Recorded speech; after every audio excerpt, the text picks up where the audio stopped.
Undisputed. Now that Jason Garrett is reportedly out, who is the best fit for the Cowboys' next head coach? And could tomorrow be Tom Brady's final game as a Patriot? Plus, Eric Dickerson is live in studio with us. Undisputed coming up next. Nick, great show. Enjoy the rest of your Friday and weekend. Thank you so much, Jenny. And where you're going to finish up sounding like where you guys might start, which is with Tom Brady, who for the first time in his career is going to be a free agent at the end of the season, and the Patriots cannot franchise tag him.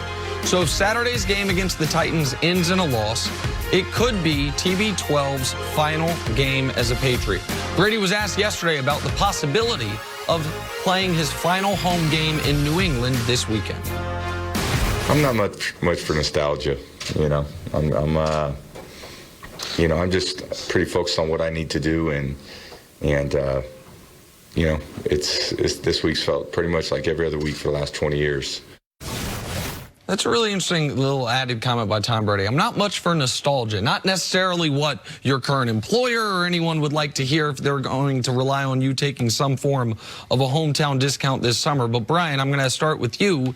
If the Pats lose on Saturday, do you think it will be Tom Brady's, not his last game in the NFL, but his last game as a Patriot? No, and I don't think Robert Kraft would allow that to even happen. If I'm Robert Kraft, I'm so grateful to Tom Brady for what he's been able to bring to my organization.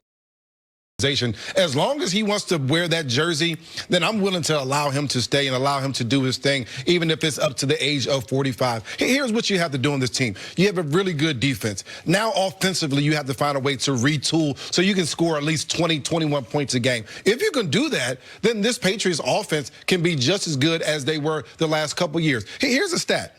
Tom Brady only has 300 yards less than he had last year when they won the Super Bowl, 5 touchdowns less. That's without Gronk. That's without the running game that they've been able to have. And so if I'm Tom Brady, I'm coming back. I'm going to figure out a way to get the money back. And this is not my last year in New England. Now, here's the thing. I don't think he's going anywhere either. I do think that Tom is being a little disingenuous to say that he hasn't thought about it and that he's focused on the task at hand with the playoffs. You got to keep in mind, he put his house on the market this offseason. His trainer put his house on the market in Boston this offseason. And they did it the day after it came out that the Patriots, or at least Brady, I don't know about his trainer, but Brady put his house on the market the day after it came out. He was not getting a contract extension. Exactly. So, I mean, Tom Brady knows that the end is near. But in terms of whether or not these two sides are going to come back together, I think it makes too much sense for both sides not to run it back in 2020. I mean, you look at it from the organization standpoint, the Patriots don't have any other viable option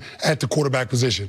Who are you going to go with, Jarrett Stidham? Nope. I mean, you don't have an in-house replacement that you would feel good about in terms of being able to keep this team competitive at a championship level. And from Tom Brady's perspective, yeah, I know that you have the clause in your contract that the Patriots can't franchise you, but are you really going to consider going to play for another organization? The one thing you do know about in New England is that you do have the best head coach in the National Football League, and you have an organization that has prioritized winning at the highest level.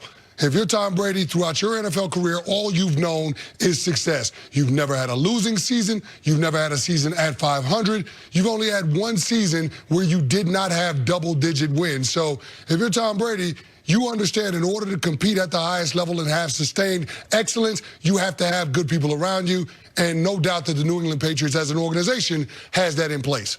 I want to start with this from Brady's perspective, and then I'll address the team's perspective, because you guys can speak to this from experience. I can just speak to it from a logical perspective. Tom Brady's got a circle of people around him that really care about him, that really love him, and that are probably even more so than Sully on the South End, the biggest Patriot and biggest Tom Brady fans there are, right? And what do you think those people were saying to Tom this offseason when the team refused to give him his contract extension? Because I imagine they were saying, man, they've never fully appreciated you. They've never fully understood how much you do for this team, how you have always taken less, how you have allowed Belichick to famously call you out your name in these meetings to set the tone for everyone else. Man, that's not what these other guys are doing. Other guys who have elevated to your godlike status as a player, you think they're taking, no, but you do that because it's right for the team.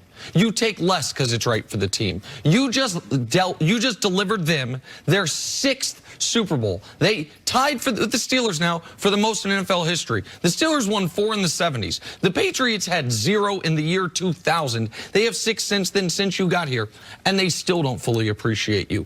And then those same people throughout this year, when you got folks like me and others on television saying Brady's finished, so that the end is here, they're saying, you see what's going on? Everyone is continuing to think you're not you because of who they put around you. Why does Russell Wilson get DK Metcalf? Why does damn Ryan Tannehill get A.J. Brown and you get N'Keal Harry? Why didn't they keep Antonio Brown? They finally gave you a receiver. You'd had him practice for 3 days. He scores a touchdown on the opening drive. You beg them to keep him, and they get rid of him. They could have drafted you a running back in the first round like Nick Chubb. Instead, it's Sony Michel. Those, right or wrong, that's what people are saying to Tom Brady.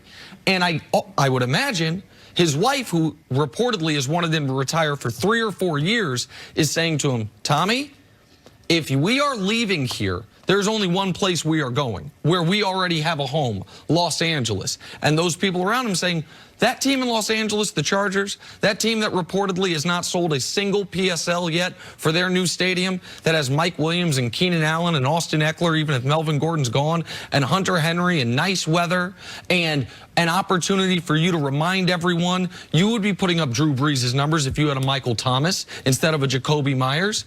That's Brady's perspective in this.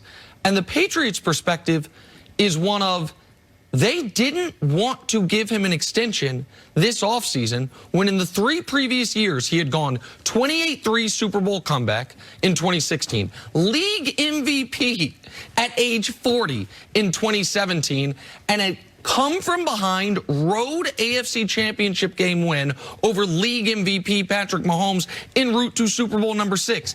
After that 3-year run, they said no contract extension. They knew they didn't have Jimmy Garoppolo on the roster. They knew they didn't have some great quarterback in the pipeline. They still wouldn't give him his contract extension. So if this year ends with consecutive home losses to the Miami Dolphins and then to the Tennessee Titans and Ryan Tannehill, what facts on the ground have changed to where New England, who wouldn't give Tom Brady an extension 8 months ago, would give him an extension now? That's the part of this that I can't reconcile, and it only takes one of these parties to say, I want a divorce here. You know, I think when I think about them not giving Tom Brady the contract, maybe it was a point where they're saying, listen, we're going to have to put some pieces around you. We can't afford to pay all those pieces and for you here. But I wanted to kind of go back to, is this Tom Brady's last game here? What if Josh McDaniels goes to Dallas? At that point, how does that impact Tom Brady's decision? He's won a bunch of championships, won a lot of games with Josh McDaniels as the offensive coordinator. Does that impact that decision? I love the weapons in L.A. for the Chargers. I absolutely love Keenan Allen and Mike Williams. I love those guys. They can get open. They can make it happen. However, you don't have that same comfortable feeling in L.A. as he's done the last 19 years in New England. Here's what I will say about this situation. I think that both sides, the Patriots as an organization and Tom Brady, wanted to make sure that they have the most options possible in this offseason, because the one thing I've learned in life, the more options that you have, the better chance that you have of putting yourself in the most ideal situation. So we have to take a wait-and-see approach in terms of how all the dominoes fall out and all the moving pieces, who goes where in terms of coaching situations and what quarterback vacancies open up. But as far as Tom Brady is concerned, when you look at the options right now, you mentioned the Los Angeles Chargers. As an organization, I don't know how you could trust Spanos versus Kraft. Yeah, I don't know how you could trust.